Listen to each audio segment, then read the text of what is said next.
Hi, you're watching DNA Today, a multi-award-winning genetics podcast where we explore everything to do with genetics, from CRISPR to rare diseases to new research.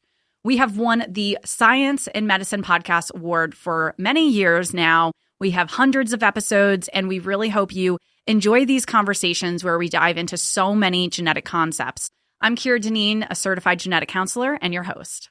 How many biological children can one sperm donor create? What are the regulations surrounding sperm donors? How can prospective parents verify the sperm donor they selected is, in fact, the sperm donor that they actually used to conceive? I will warn you that the answers are shocking. For 2 weeks, The Man with 1,000 Kids was number one on Netflix. I was looking back all the time and saying, yep, it's still number one. As of this recording in late July 2024, it has amassed 5.5 million views. It is a documentary series that captures the impact one sperm donor has had on hundreds, or more likely thousands of families around the world. We're diving into the shocking story of fertility fraud with two people featured in this documentary. Eve Wiley is a leading advocate against fertility fraud after discovering that she herself was conceived with a different sperm donor than her parents were told. Laura is an Australian parent who discovered that her child was part of the illegal sperm donation network that the documentary explores. I am so excited to have both of you on for the 300th episode of DNA Today. This is just amazing. I am with 2 stars, I feel like. Eve, tell us how you and Laura connected, because what the doc, I think, doesn't show is your relationship with Laura, and also Kate, that we'll be referring to, Laura's co-parent and partner. So Eve, how did you guys connect? Great. Thank you so much for having us on. And you touched on the relationship. We have had a friendship for, I believe, gosh, Laura, is it almost 5 years now? I think it's almost 5 years. And my story came out the 2020 episode, and in the New York Times, Laura and Kate saw that. And so they reached out to me and shared their story with me. And their question was, what could be done? Because what they were dealing with was something on an international scale. And what I was dealing with was, at the time, something that was just in the US. And I was working on legislation on a smaller scale. So that was the beginning of our very unique friendship. And it's just blossomed over time. And Laura, tell me about how this relationship has just impacted for you. And I suppose you can speak on Kate's behalf as well, of just having that connection with Eve. It sounds like Eve is one of the first people that is seen as an expert in the space that you connected to. Am I getting that right? Definitely. I think since we first made contact, obviously our relationship has grown a lot, and we've been able to talk about so many different things. And she's been a pivotal support for both Kate and myself with our 2 boys. Being that she's a donor-conceived adult, obviously it's a major factor in, how we were able to connect to begin with.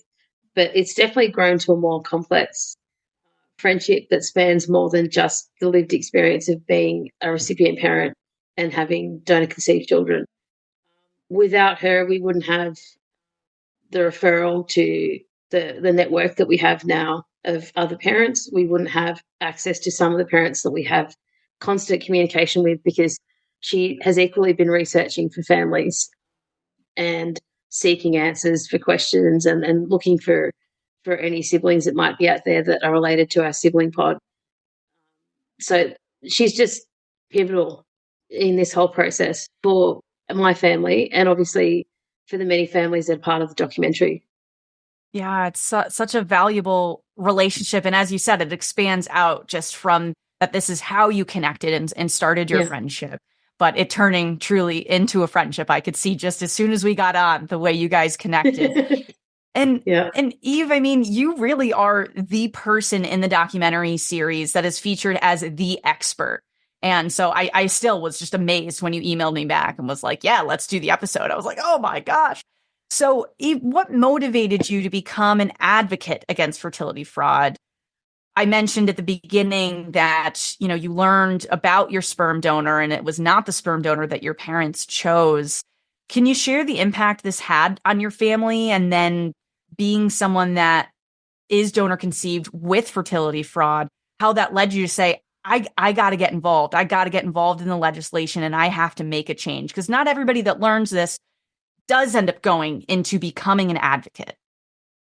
Yeah, well, that's a 10-part series in itself, and I can It some.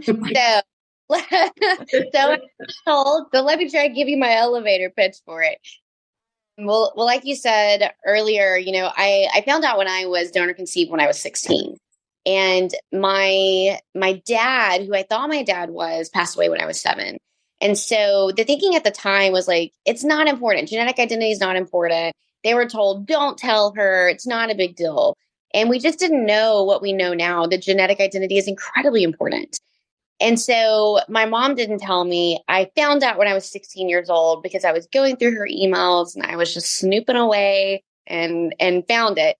And then I found the donor when I was 18. And I have the fairy tale story of, I call him dad. We say, I love you. And, it's still a beautiful relationship.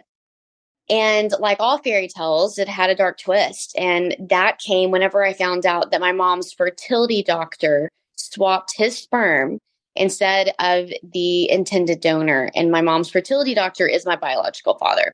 Wow. The only thing that was more shocking than finding out that he was my real biological father was the fact that it was not a crime. There was not a civil cause of action, and there was not a criminal cause of action for this. And it felt very wrong, but it was just one of those examples of where morality and legality were not aligned.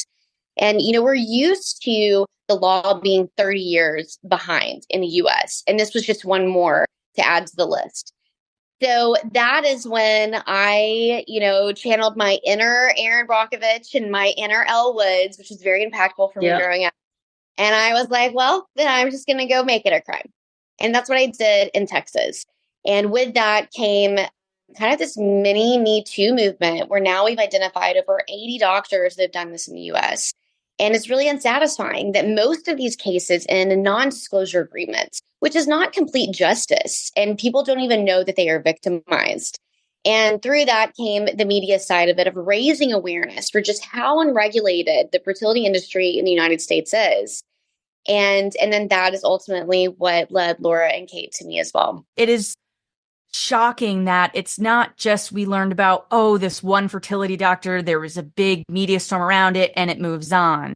It, like you said, I think it's a great analogy of like the Me Too movement, where we had a few people that were identified and it was a floodgate from there of so many others identified. It's such a similar situation that there are many documentaries now that are uncovering certain fertility doctors. So I think that, for Laura and Kate, your situation, a little bit different, but so many similarities of, fertility fraud in many ways.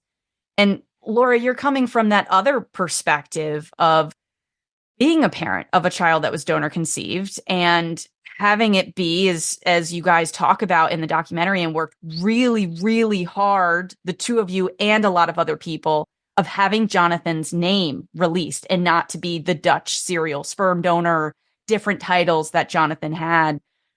What was that? I mean, again, I'll give you a crazy big question, as Eve said, like, how much time do you have? Bring it on. Come on. Yeah, right? Thank you. Yeah. So Laura, I mean, just as you learned and discovered, wow, you've got 2 kiddos, right? And they're both from Jonathan being the sperm donor, of That's right. learning, wow, they have hundreds, maybe thousands. I think, Eve, were you the one in the documentary that said, we're calculating maybe 3,000? Was that you? Yeah. Yeah, So, it's interesting. It's like now Jonathan has said that he has spent 50,000 hours donating. We know how many times he was doing this in the Netherlands. We don't really know the rest. But you can kind of like, backwards math, and the math ain't math. Then when he threw in that 1,000 hours, I was like, what? So anyway, how does he come up with 50,000? I don't know. That's a whole topic, right? How does he come up with all these things?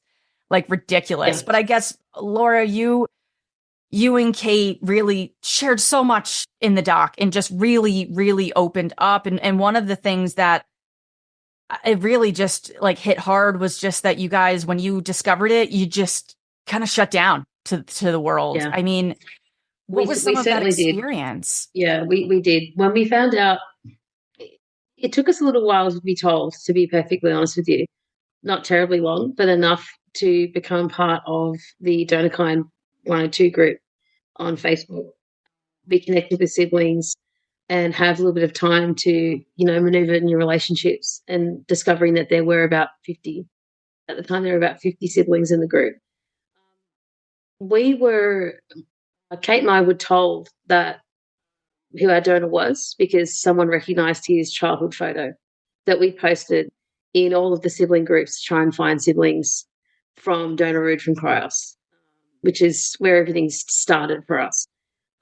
Kate is the researcher and I'm the collaborator. So essentially we kind of play off each other a lot, and I network and make new relationships with people quite easily and readily. And she's just an avid researcher. It's just, she should be a detective, really.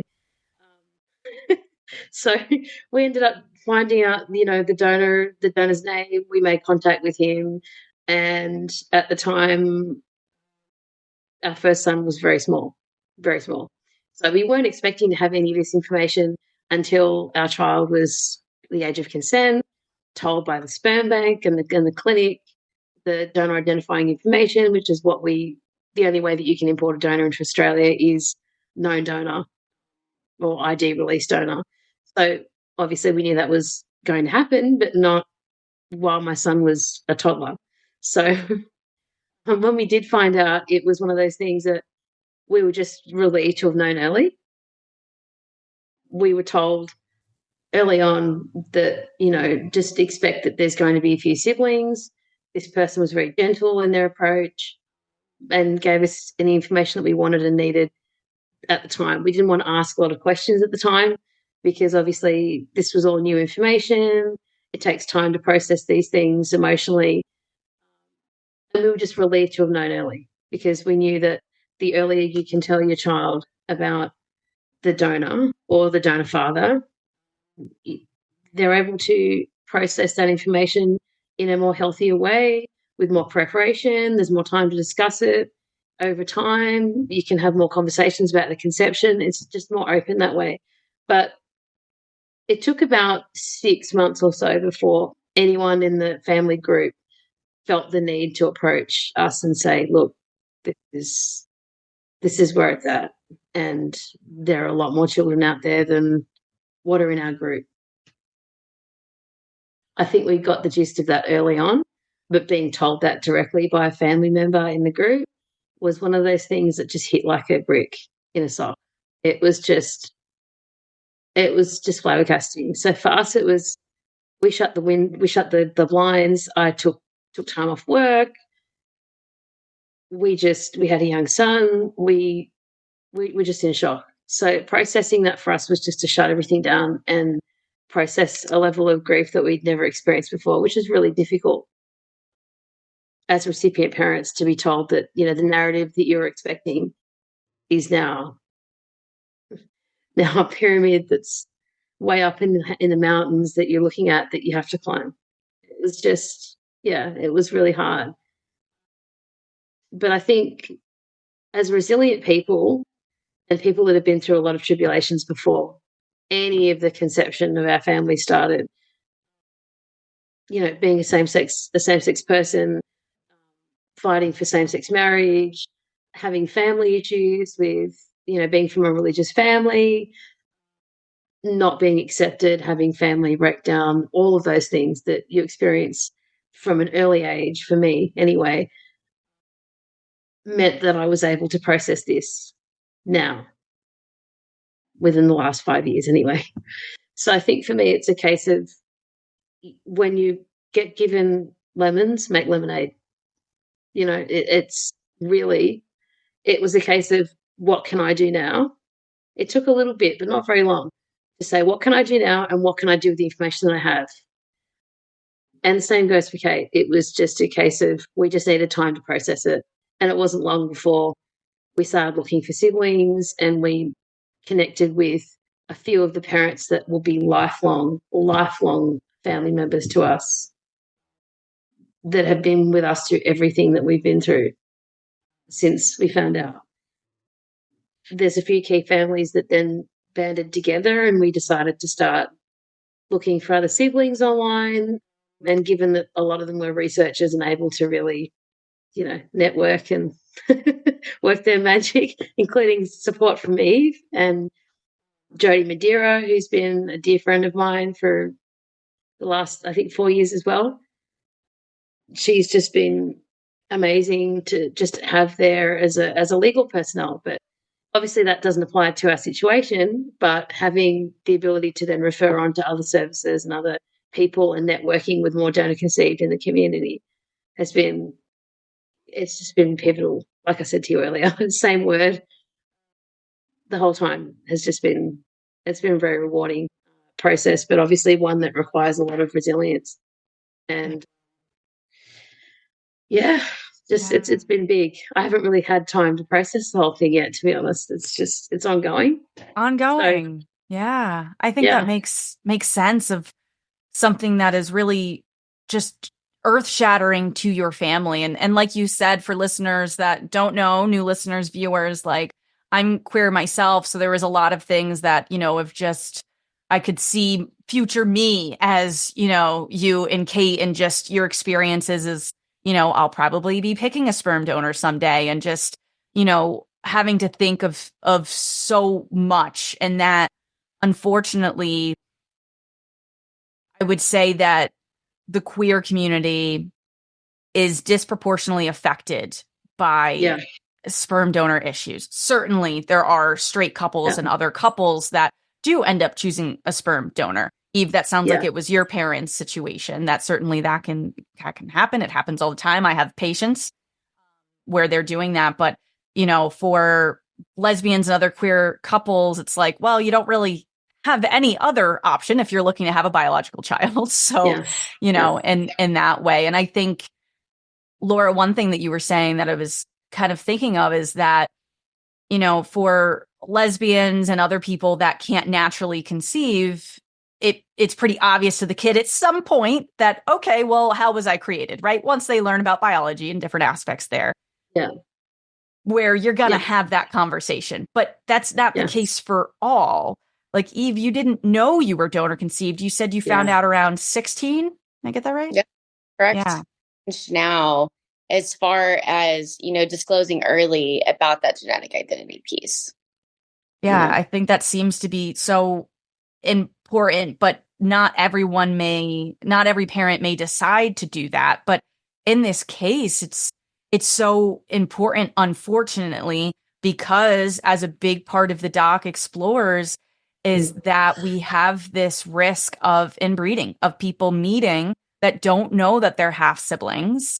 And it's not just that this first generation of Laura, your kids and others that have siblings, it's their children and their children. And there's a point in the doc where someone, maybe it was you, Eve, talks about those descendants and how, at some point, well, you get 3 generations in. Now we're talking about 15,000 people, whatever, right? Just like putting those projections out that this is not just an issue right now. It is an ongoing issue that especially it seems like in the Netherlands where there is a higher hub at that point. One aspect that I, was thinking about is you guys refer to Jonathan having potentially this list of a lot of people that are his offspring. It can't be exhaustive because of contributing to sperm banks and people choosing it that way.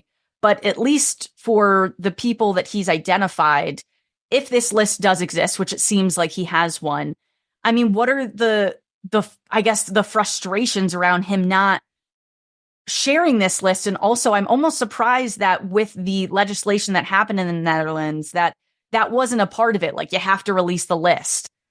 Kara, I'll tell you, and Laura, I don't know if I've told you the story yet, but a few days ago, I had a friend in LA who actually ran into Jonathan on the street. He saw him sending pictures to me and my husband and was like, hey, is this the guy? And we were like, yeah, that's him. Why is he in LA? This is so weird. So he went up to him and was talking to him.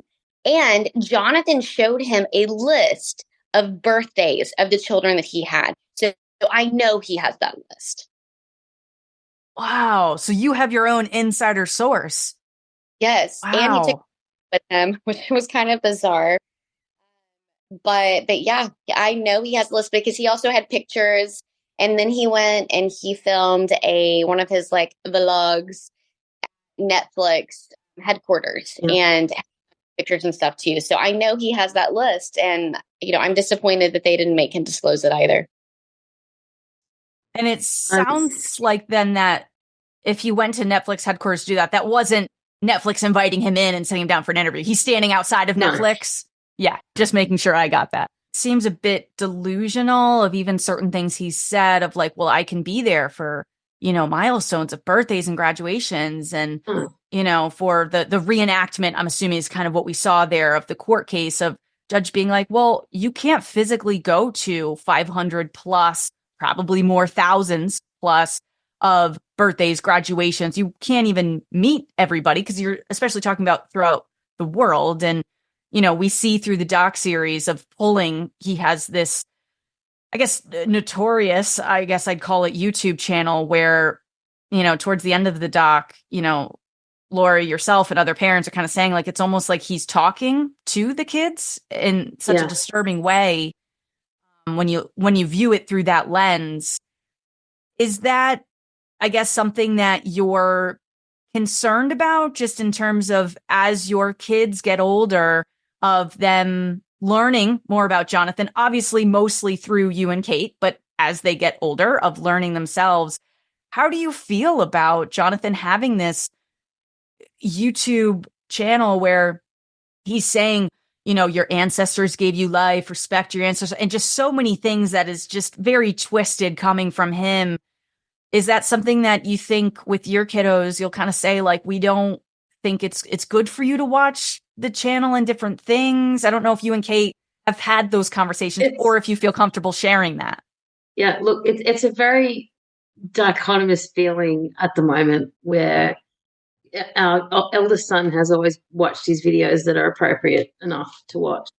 So he can see his face, he can see his mannerisms, he can see, his personality, how he comes across in media. So in that respect, it's great for him to be able to see his genetic resemblance because he does look a lot like Jonathan.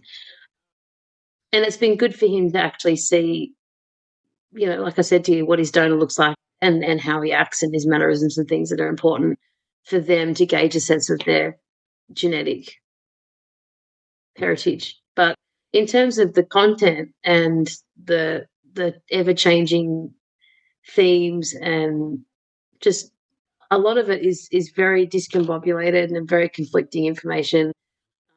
Personal views, everyone is allowed to have those, but I just think, over time, it won't really matter.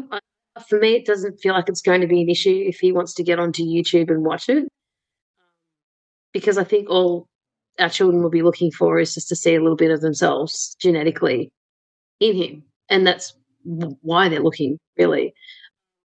And obviously, we'll be preparing them by telling them what we've done with the documentary, and obviously they will know that we're working with the donor conceived community and we have donor conceived support for them.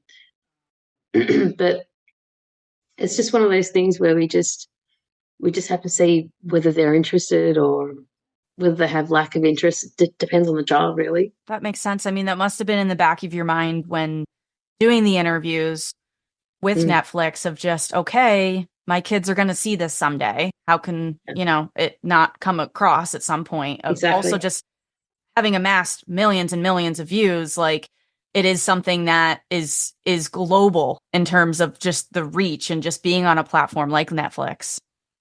Yeah. Well, look, honestly, we've been working with Curious for a very long time, Curious Productions. And look, I have a lifelong friendship with the exec producer, Natalie. And from the very beginning, before we had even secured working with Netflix, her major concern was, how do we tell this story without putting the children at any risk or very minimalizing the risks to them and doing it in a very sensitive way where the issues can be discussed and raised and brought to the public to educate and raise awareness, but without doing it in a light that would eventually affect them whilst they watch the series growing up, because they're obviously going to have different opinions of the series at different points of their life. When they're 14, they're not going to have the same opinion as when they're 18. When they rewatch it at 25, they're going to have different opinions because lived experiences and maturing and forming your own identity is very important at all those points. But you're also very different at each of those points. So we're aware that obviously we're very proud of what we've contributed to, what we've been involved with. And it's just seeing, how they react to that and giving them all the information that they need and being aware that we did the best that we could with the information that we had.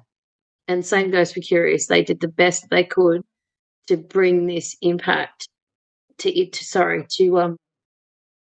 bring the film into an audience that would create an impact to make change. And I think that's been the key point with Curious. So I can't speak more highly of them and the fact that they really just wanted to bring this out there from an altruistic perspective. I'm so glad that was your experience. Eve, did you feel similarly in terms of feeling comfortable in that, okay, the goals were aligned in terms of people that were participating in the documentary and how it ended up being produced and just during the interviews? Did you feel supported, like Laura's sharing? Oh, absolutely. They have hands down been one of the best production companies I've ever worked with. Wow. Just genuine positive regard, just how much they genuinely cared and recognized, this could have been a very sensationalized story, but it was told in a way, it was offered to all the people who wanted to participate. For me, I was very moved very early on because in a lot of ways, I felt like the adult of their children, right? What would it have been like for me to have my parents who would have already known this and done all the work? How would that have impacted me in my life as a mother to 3 small children, and the amount of sheer energy it has taken for me to pass legislation, to continuously tell my story, to have someone who would have fought that battle to give me all of the information that I needed. And that was very moving for me. And a reason why I wanted to fight right beside them too is because I am their adult children, and it was very important to me to come in with that kind of perspective because I see how hard it is. I know, putting that brave in front of your scared, and it is, what I talk a lot about with them is this first domino effect that I have with my siblings as well. Is we will always be held to a different standard and accountable because hindsight is 2020, right? You can always look back, shoulda, coulda, woulda, but it takes the brave parents to actually do this, to get the story out there and to do the hard work. And they did the hard thing. And in this case, the hard thing and the right thing were the same thing. Yeah. And it sounds like, there was a lot of goals in terms of making this series. And one of them is the legislation aspect of this is a major problem. Eve, as you were saying towards the beginning of the show, that there wasn't different cases to cite as you do, as Elle Woods does, right? Of referring to other cases, say, this is what happened there. That's what needs to happen here. So very, very pivotal to have Jonathan have a consequence to this of you can't donate anymore, $100,000 fine, all of these different aspects. Eve, from your perspective of being very well versed in this type of legislation or lack thereof in most countries, how are we going to move the needle? This is such a problem, and usually legislation is behind technology and what's happening in society. Are there certain legislation that is pending that we need to be supporting? Like, what is the call to action for listeners to say, hey, contact your congressman, especially for our U.S. listeners? Like, what can we do? Well, this is my opportunity to plug my federal fertility fraud bill, HR 451, but that number will be changing in the new legislative session. The call to action is we do have a federal fertility fraud bill that is very narrowly tailored. This one is addressing when doctors or healthcare providers misuse gametes, particularly donor gametes. The newest form of fertility fraud in the U.S. is the case that happened last year of a lab tech swapping his sperm. So we want to kind of capture all of those bad actors that are doing this. The call to action is to call your members of Congress, tell them, please, please, please, let's pass this, co-author it. But then also call the stakeholders, call your LGBTQIA groups, tell them that this is important, because that has also been a surprising opposition. And now the landscape that we are in the U.S. with the Alabama ruling and just how IVF is honestly under attack right now, we really have to be focused on expanding access to artificial reproductive technologies, but doing it safely. And that safeguard is really important. We can't skip that step. But it is, we have a problem. We have a global, a international problem, because we have some countries that have put in, a lot of laws and regulations. And in doing so, now we have these wait lists. And that forces people to look at other ways to have children, including looking on the freelance market. And so it kind of opens up to another predatory men that could be on these markets because of that. And then we have people like in the US and in countries like the US where we don't have many laws. And so we feed fertility tourism, which opens up also room for fraud. And nobody's talking to each other. And we have recipients and, donor conceived people and stakeholders, and no one is really able to find a way to really work together for this billions and billions dollar industry. And conveniently, the people who are left out are the donor conceived people who are generally under 18 at the, snapshot of the time, but they grow up to be adults. And we have to move forward in a way where we are putting donor conceived people first. And that is what, I have from day one have appreciated about Laura and Kate and these moms, is they have been leading this with their children in mind. Yeah. Laura, I know you have thoughts on this. I have a lot of thoughts on this. You just nailed it, really. I'm just you did shocked. nail it, but I want your perspective as well. Yes. No, I understand. Thank you. What can I say? When we first started looking for a sperm donor, we decided to go with Cryos because of the exhaustive profiles of the donors. Having childhood photos was really important for us. We wanted to choose the genetic heritage of our donor. A lot of the local donor lists in Australia are very small, and that's because each clinic have their own list of maybe 5 to 15 or 25 donors, and that's no photo, usually no photos, usually no identifying information other than the very basic. And you sit on a waiting list for 6 to 12 months before you can actually start the process of going through IVF treatments. We wanted to have more control over that and more of an understanding of who our donor was than just, an alias and a height, a weight, and an ancestral profile. It was more important for us to have as much information as possible. So when we went through Cryos and we checked their profiles and we saw they were the top 1% of the world for, quality genetic material, we were sold on it. But we had to find a clinic that would import from Denmark. So we had a long paper trail of figuring out which clinic would import, or it was okay to import a Cryos-based donor. We wanted a donor that was genetically screened. We wanted a donor that obviously had a family profile. So we had great-grandparents, and whether they were alive or deceased, and, what their professions were, their height, their weight. It was very, very extensive. But it was more about the fact that we were told that they had to meet stringent Australian guidelines to be brought into Australia. And those donor guidelines are very different in each state. In New South Wales, where we are, which is on the lower part of Australia where Sydney is, the requirement is that they must not have more than 5 families worldwide. So five. This is what just 5. Wow. So I mean, is 5. Australia one of the strictest when it comes to Yes. that?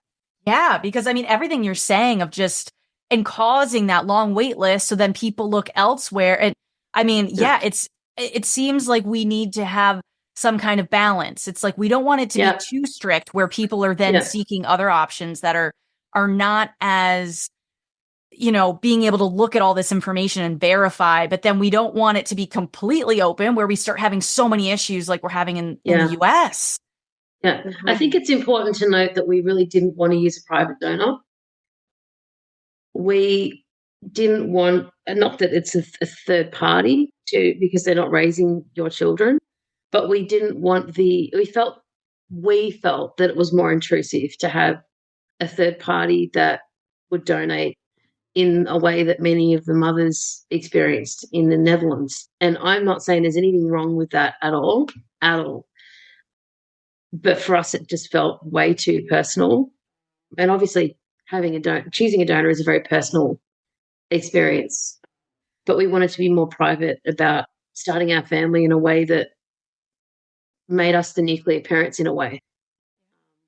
Bit of an ignorant standpoint at the time, but that's what happens when you're trying to start a family and you're not really considering, you know, you're not on the other end of it yet.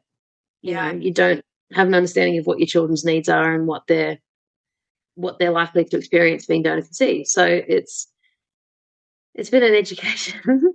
But so we went with Cryos because they were the most exhaustively extensive profiles, great donors, fully screened, that met really strict guidelines. In New South Wales, we couldn't import into our clinic that we were going with for treatment because they couldn't meet the 5 families worldwide limit. But we were able to import just out of state, which is not very far away for us. And in the ACT, which is where Canberra is, which is the capital of Australia, we were told it was 10 families. Wow. So which that's where the fraud comes in you and Kate's experience. That's where the fraud really is. Who's checking? I have an exhaustive string of emails, trying to make sure that our donor met that strict requirement because we could only correspond between Cryos and our clinic at the time to make sure that was all above board. And obviously from that point, the clinic took over and made sure that they were able to import successfully. But it's probably a lot of information, but I feel it's important to stress this because we were told that our donor did not have more than 10 families worldwide. At no point were we told this donor has up to 50 families in this country and your donor has up to 25 families in this country, just within that one clinic. At no point were we told during our genetic counselling session that when we choose a sperm donor from Cryos Sperm Bank or any other sperm bank at that top tier level of they're the biggest sperm banks in the world, basically. Yep. We were not told at any point that we should expect hundreds of siblings, which is what is now known to be the case. So we weren't even given that informed consent by our clinic, let alone Cryos.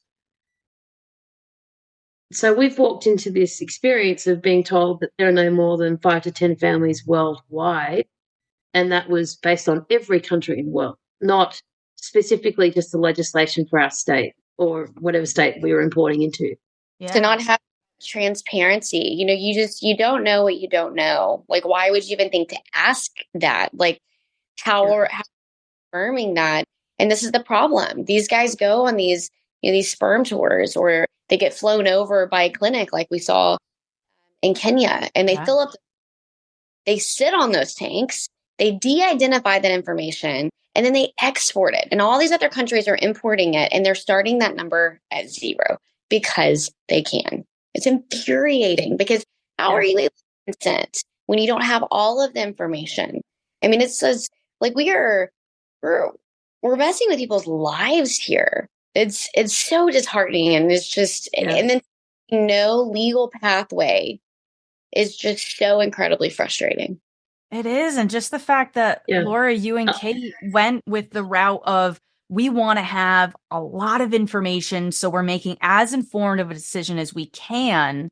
And then to end up in the position that you are now of, it's just how can such a stringent sperm bank miss that? If that's one that is extensively screening, a lot of the major sperm banks are doing extensive carrier screening, making sure that the future egg is not a carrier, like that the person that the egg comes from is not a carrier of condition that matches that sperm donor. And that's just the tip of the iceberg. There's so much more that's looked at. And it makes sense, I think, when I'm in the position that you and Kate were in of choosing a sperm donor, also coming from the genetic counseling perspective, I'm going to want to know family history because I will want to know, well, is there extensive cancer where I'm concerned about a hereditary cancer syndrome that could be passed down in other aspects?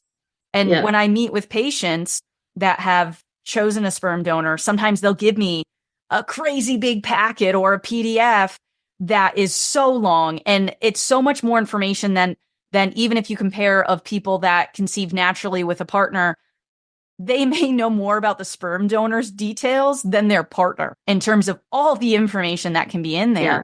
And I'm imagining that's kind of what your experience was of just extensive information, but leaving out very important information as we've been talking about with that. And Laura, from your perspective of just you specifically chose a bank that had so much information so that you were more informed in terms of, okay, I will have all this information that I then can pass along to my children so that they are aware of this when they go to see a genetic counselor. If they decide to be parents themselves, like they will have all of this information about their paternal side. I mean, I guess what are some of the thoughts you have now of just, I don't know, I would feel so, I don't know what the word is, but just so misconstrued in terms of like you thought you were getting information that you kind of didn't. Yeah, I mean, for us personally, it was one of those things where we really thought we were informed at the time. And we felt most comfortable using a sperm bank because of the guarantees that we were given. Choosing a private donor was not something that we wanted to do because we weren't certain of a lot of the we didn't want the involvement of a donor, but we also didn't want to have potential questions about certain things that we thought the sperm banks were testing and screening for. So I guess when you look at these donors that are online, we didn't choose donor route first. We had another donor prior to that, which was unsuccessful. The experience of the first donor not working was already quite a few treatments into the process of IVF.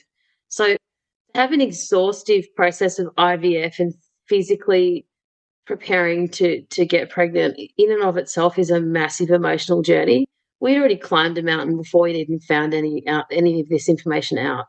So when we did, it was just a case of we're going to do something with this information and make sure it's made into law or questioned by the law with amendments being made on an international scale. It was just, how do we go about doing this? Because it's just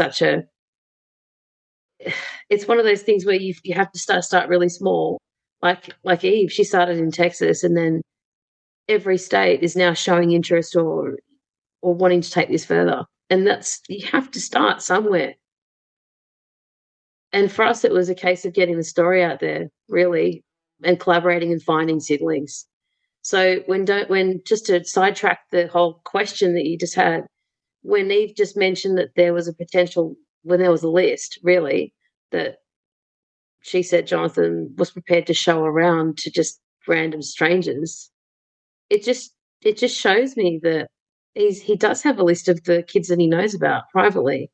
But for Cryos, and I agree with him when he says publicly that he's not quite certain of the numbers at Cryos, because Cryos are not known, like many of the major sperm banks, are not known to notify the donors about any resulting offspring. They're not required to, and parents aren't required to report. They prefer them. They request that they do report that they have given birth to a child from such and such donor and make that declaration. But they don't chase that. There's no even way. Cryos doesn't always know that this sperm that was purchased resulted in a birth. Wow. No, So even not necessarily. like No. the sperm banks, like I feel like Yeah. at least the sperm banks should be able to have that information because, during the interviews, there's one part where it's kind of like a shared screen almost, and it goes through. You guys were looking at, let's look at each country. Is it maxed out yet? Is it maxed out yet in terms of how many? But I suppose that's just how many times the sperm was purchased then, if they're not tracking live births. I think they were tracking live births, but only if parents advised of that being the case. So I think they're technically tracking vials for distribution purposes. Nothing is standardized. I mean, even just that's an example. Like we don't have standardization. It's very grey. It's erroneous. There's no way of checking this information. It's requested, but that's as far as it can go. There's no way of monitoring it. There's no way of making it universally, screened by everyone or every clinic, or it's a very grey area. So it's one of those things where you think you're doing the right thing and you're doing the best that you can to start a family as an LGBTQIA person. It's the only way that you can start a family. Yep. Really. So we thought we were doing the right thing, and it just happened that there are many donors on Cryos that have been there for years. So I'm wondering how many children they have. Right. This is not just an issue with Jonathan as a serial sperm donor, but take this one sperm donor and maximize it by all of the times this has happened. I mean, Eve, you mentioned that there's like 80 plus fertility doctors that have found to be in this fraud position where, using their sperm instead of the intended sperm donor. I mean, this is just such a massive issue that it's just, to me, it's shocking that we haven't just started using sperm donors for this current generation of, the Gen Z now turning into, Gen Alpha of the babies born in 2025. Like, this isn't just that. I mean, Eve, it seems like you might be a little older than me kind of thing. So it's not, we're talking about people that are in their 30s, maybe even 40s. Like, so this is not just an issue right now, but one thing I wanted to circle back to in terms of the case in the Netherlands and just how much of a milestone it is. And it's going to be a case that we continuously refer to, and we're going to be referring to it to be able to get more and more and more laws passed internationally. But one aspect that I think is also really important that we haven't quite explicitly said is that it's one of the first cases, if not the first, where there is a case that's ruling about controlling male body autonomy, and that we obviously, females, in terms of being pregnant and regulating and limiting abortions and terminations, that has very much been, I mean, with the overturn of Roe v. Wade in the US and just, so many things. But now we have the opposite. Now we have this involved on the, male side of, can we be regulating this on that side? Eve, what were your thoughts of just that aspect? Because that is really groundbreaking. It is. And it's been phrased that way, that it is the first time that we have seen male autonomy that has been limited. It's interesting that, the feedback of people coming out and the outrage, you can't do that, but we're so conditioned that it's like, well, what's been happening to women for centuries? Like, what? You don't like it when it's flipped around on you? Like, we don't like it either. So it was interesting to kind of see that response, right? But also, he still has a choice in it. He can still choose to do it, and he just gets the fine. There's not like this criminal side like we're seeing in the US.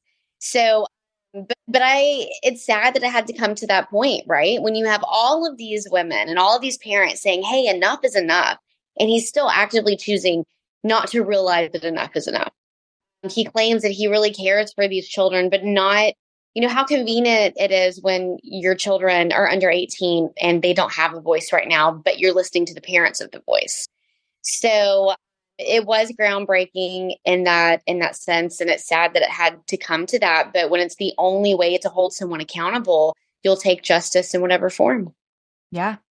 Laura, on your side, I mean, even in the doc, you and Kate were sharing how being in Australia, you weren't physically there in the Netherlands, but there was this amazing journalist that you guys were so grateful for that was just updating, almost like it sounded like live posting of exactly what was happening with the case, even with the time difference. I mean, for you guys to be able to keep up with that and to have the, in some ways, resolution of, they're finding him. They're, he's, I don't know if it's the term guilty, but basically, yes, you are at fault here.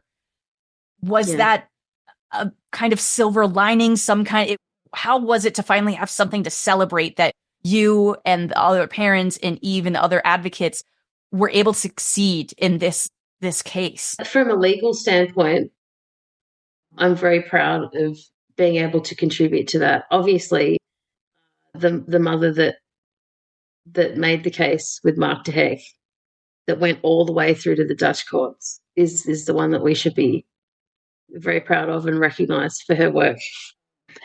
It wouldn't have been possible without all of the mothers actually coming together and working on contributing to that and ensuring that this went through to that level of justice. But I think for myself, I was quite shocked that the judge sympathised, because we were very hesitant on it being a positive outcome, given that it's such a new way of thinking, a new way of holding him to account.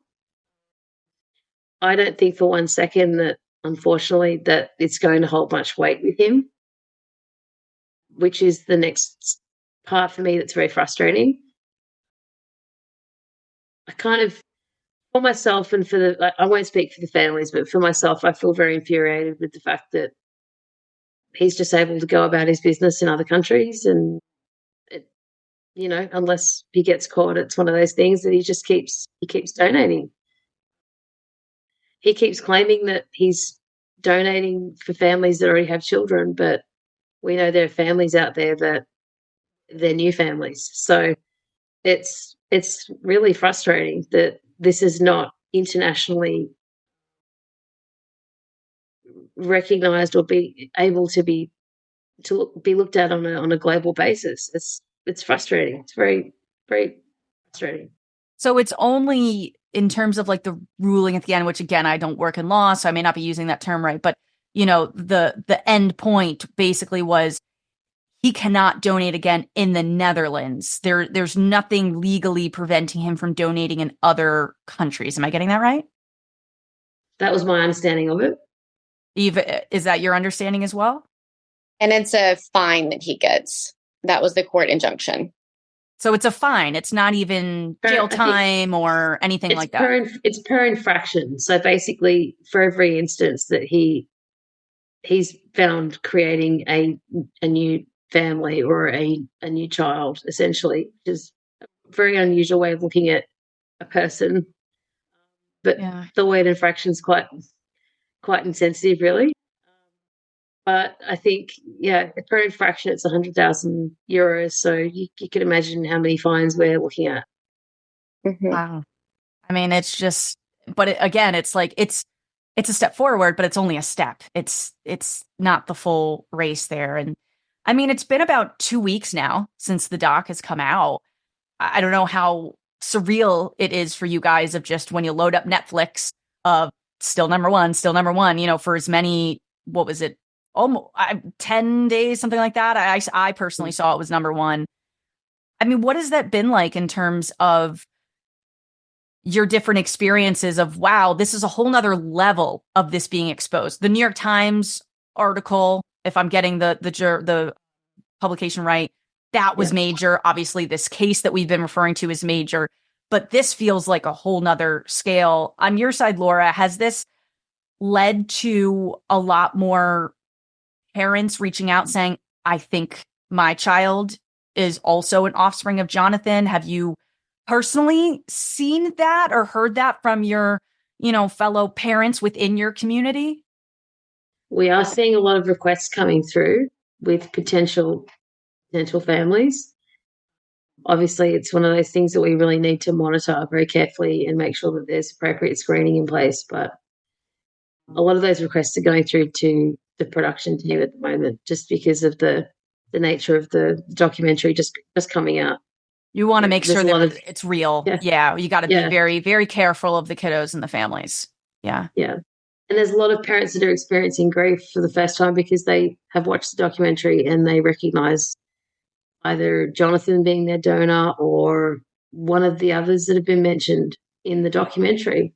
I've had time to process a lot of the feelings and a lot of the grief and the loss and the other complex feelings involved in the nature of this sort of event, which I wouldn't say is highly unusual. It's not usual at all, but there are other donors that are doing this, and it's still it's so complicated. It's so complex. I feel for them. I really do. They need support. There needs to be more donor advocates out there, more counsellors that specialise in donor conceived issues, which is what I'm working on right now. But it's a long time away. Yeah. No, when we were talking before we hit record of you were just sharing about you're working on this career in mental health and with the goal of helping people that are donor conceived and in this community and parents that have children that are donor conceived. And it's something that I think is just unfortunately so needed. And that we need people like you, Laura, that are so well spoken and bringing your own personal experience into that. Who better to be equipped with being able to help families in that situation of either someone like Eve that's been donor conceived and learning and saying, I'm an adult that now has this perspective. And then for you being on the other side, Eve, how has it been for you of just now that the doc's been out 2 weeks and just how many millions of views it's had? I mean, again, I'm shocked you guys even have time to talk to me because, it's you guys are, billions of people are watching you and hearing from you. Honestly, it's been kind of crazy. Yeah. We know that it was done well. I don't think that I was prepared for just how well it would actually do. And how many people would really be interested. But it's been crazy. I feel like working in all different time zones, doing lots of interviews, but it's important. It's important to raise that awareness. There's been so many people that have reached out, whether they feel like they're affected by this or they're curious or how to even proceed because they themselves are about to start this process. And I think that, it's important because we really have to start the conversation and put, kind of honestly pressure on to the stakeholders and to the industry that there's a better way of doing this. And this, I think, is just the beginning of starting that conversation, but then also breaking through stigmas of infertility and the process around that. And there are a lot of conversations that came out of this. And I think that, a lot of people tend to view this as with oversimplicity, right? And there's incredibly complex problems. My biggest fear was what I faced, which was, oh, you should just be grateful to be alive. Oh, you got a kid. Why are you complaining? All of these marginalizing comments, because that was the attitude 5 or 6 years ago. It has been while there are still village idiots everywhere and people did say those things, it was not at the capacity that we saw 5 or 6 years ago. So to see that level of support change was really, really good because it gave me a lot of insight and a lot of encouragement that we are starting to understand the complexities, the opposite feelings that are allowed here. Yeah. You can be grateful to be alive, but also incredibly upset at the deception around the conception, and holding space for those opposite feelings are really important. So a very long-winded way of saying it has been absolutely nuts, and it was a necessary evil at this point. It's only going to lead to more support, like you said, and having those actions. I meant to say earlier, maybe 20 minutes ago or so, when Eve was talking about certain legislation to be supporting, we're going to update that in the show notes and have direct links, especially for people that are U.S. residents to be able to contact. So we're going to have specific information there. Laura, on your side, it was so, I guess, uplifting to see towards the end of the doc of you, Kate, and your children, of being able to go to the Netherlands and in person be able to look and hug the fellow parents that you have been supporting each other and just having this very unique connection that only you guys really understand each other in that very specific sense of sharing this sperm donor. I mean, tell me a little bit more about just being in person with them. I think it might have been you in the doc that says it feels like I'm coming home. And it was just so powerful, and just so many tears. I think of mixed tears, of happy tears, frustration tears, sadness. Tell me a little bit more about just meeting that, and also for your kids to be connecting with their biological half siblings of, we see in the doc that everybody's faces is blurred, and it's very cute. You guys thought of having masks on, a very fun mask of different animals. I think that was a really great approach, just to be able to film some of that. But tell me about that experience. Well, I think it's important for me to reflect on what Eve just said about the fact that, obviously being a parent is an amazing thing, regardless of the circumstances. Having amazing children that you would never change is also another factor, which is really important, that we recognize that we're allowed to have feelings of grief and feelings of loss and feelings of just being overwhelmed with the situation with the donor, but separating that from the fact that these children are an absolute blessing and we would never change them, and the experiences that we've been through to have them, to even have them in our family is an absolute miracle. We have to separate those issues and make space for every single feeling that we have. As a recipient parent, there are so many complex feelings that are very, very different from being a donor-conceived child or donor-conceived adult. And it's important that we recognise that being a recipient parent is not, we aren't the donor-conceived in the situation. So the feelings are going to vary widely from how a donor-conceived person might feel, but the way that we felt initially in being able to have our family was a sense of gratefulness and a sense of, if dare I say, love for the donor, which is still very much there in a way. And it's very hard to explain how you're able to feel that and at the same time not hate, but be at a loss with what the donor's doing on the other end of the other side of the world, I should say. It's very, very complicated to navigate, and there's not enough people out there that are able to give you the space to be able to discuss that from a mental health perspective, in the general community, out in society. There's not enough understanding.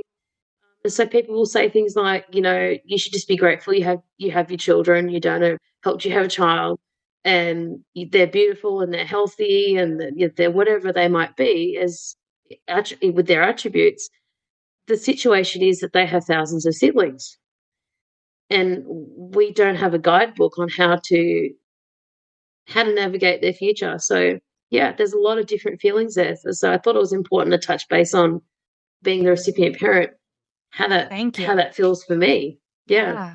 It's so important. I think the kind of talking about mental health, as some listeners may know, my mom is a social worker. And so I've grown up with a lot of that perspective and just the way to approach things in life and mindsets. And I think a lot of what you're referring to is the dialectic of you love your kids, right? How can you not, as a parent? That is never going to change, right? That unconditional, pure love, and just the joy of that I hear from people of parenthood and all of those factors, that is all so valid. And on the other hand, it's not but and yeah. You can feel resentful. You can feel these things, and that it's both, and both need to be honored and have space to be able to feel all of this and validate all of that. That it's so important. I'm really, really grateful that, you both have shared just all the complexities that go into this. It's not just genetics. It's not just mental health. It's even how people are going to be approaching relationships, of having trust and not knowing, am I related to this person that I'm becoming friends with or pursuing a romantic relationship? It's just, we've been able to talk about so much in this episode, but it's also really, we're just hitting on things, right? There's just so much. The beginning. Just the beginning. And over years, you both have been processing your own experiences, but also processing with others of theirs. So it's just so complex. We would never be able to do any of this without working together. Yeah. I think just the community, and that's Powerful. something that, I hear from people also, a lot of similarities in terms of people that have rare diseases or have kids with rare diseases. There is so much, parallels in terms of connecting with someone that really understands your lived experience and having that just automatic connection with someone and support, and just you look at each other, and I'm imagining just the understanding between you two and just being in each other's presence. So I guess, if you have more to say, certainly, but is there other thoughts you had in terms of interacting with the families? Being able to go to the Netherlands was one of those experiences that you can't even take twice. It was, the feelings of just were overwhelming, and being able to meet with a few of the parents that we've been in contact with for years and years and years throughout this whole process. We haven't met them in person. So it was one of those things where you immediately feel the connection, and not just from a genetic standpoint with the children being siblings, but the parents themselves being allies, being in the same position that you're in, and having similar experiences with their feelings and their placement in the world, and what they make of the entire scenario that we're experiencing, and the bonding that was a massive part of what made it so overwhelming.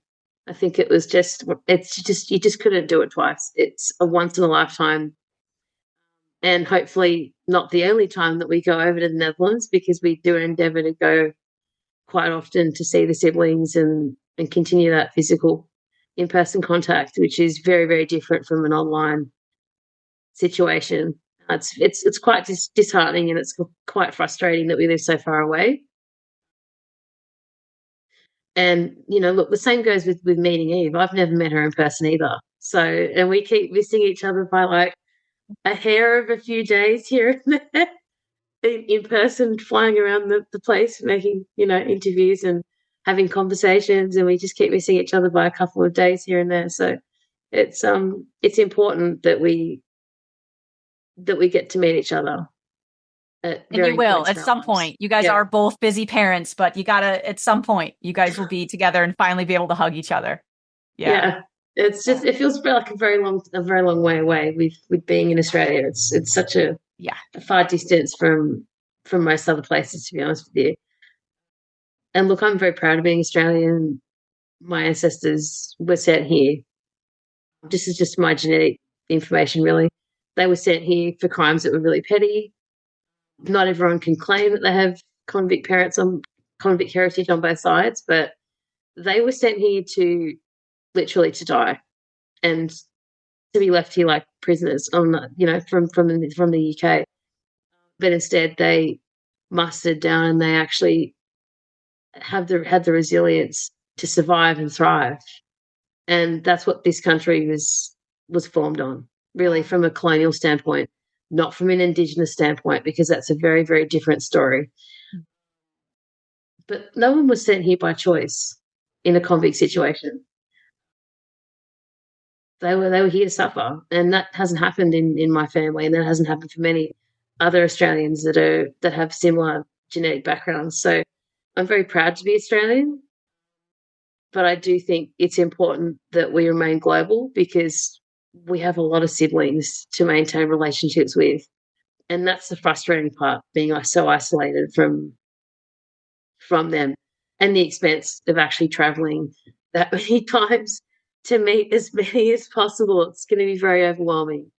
Yeah, that is certainly a lot. Yeah. Yeah. And I guess as we kind of close out, any other thoughts? I mean, I want to just thank you from the bottom of my heart, both of you, for coming on here and just being so incredibly open and poised and sharing your expertise as well as your personal journeys. Eve, anything on your side?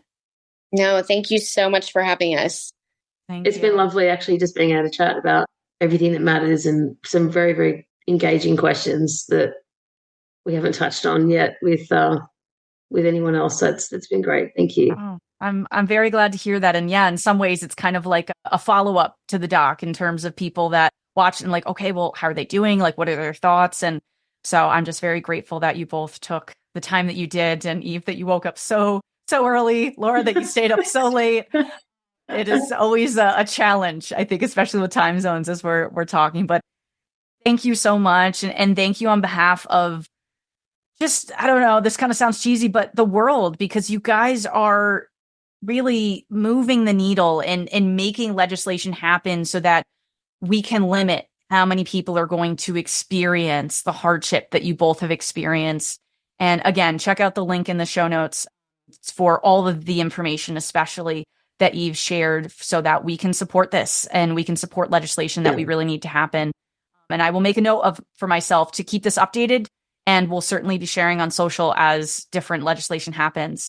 So thank you both so much.